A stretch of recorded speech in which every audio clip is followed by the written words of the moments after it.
Saudara, jelang Imlek, umat Buddha di Kota Makassar mulai bersiap menyambut Tahun Baru Cina.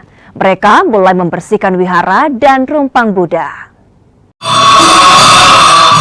Sebelum menggelar pembersihan rumpang Buddha bersama-sama, umat Buddha di Wihara Giridaga Makassar terlebih dahulu menggelar upacara syukur atau Wanfuk. Mereka membaca kitab suci yang dipimpin Kepala Wihara Arama Mahabudha, Bante Badra Cetana.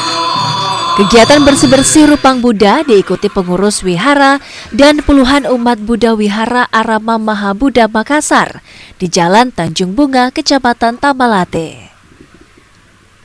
Pembersihan rumpang Buddha dilakukan sebagai bentuk pemurnian diri dari dosa untuk menyambut Tahun Baru Imlek 2576 Kongsili yang jatuh pada 29 Januari 2025 mendatang.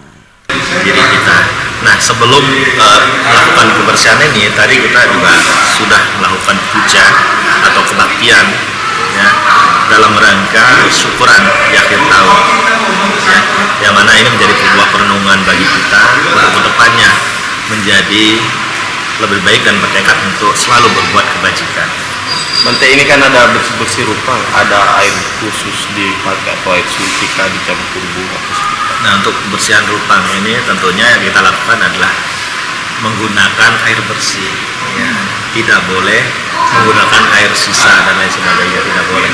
Yang harus kita lakukan adalah menyiapkan air bersih untuk membersihkan rumpang atau patung ini sehingga nanti itu kedepannya tidak mudah kotor.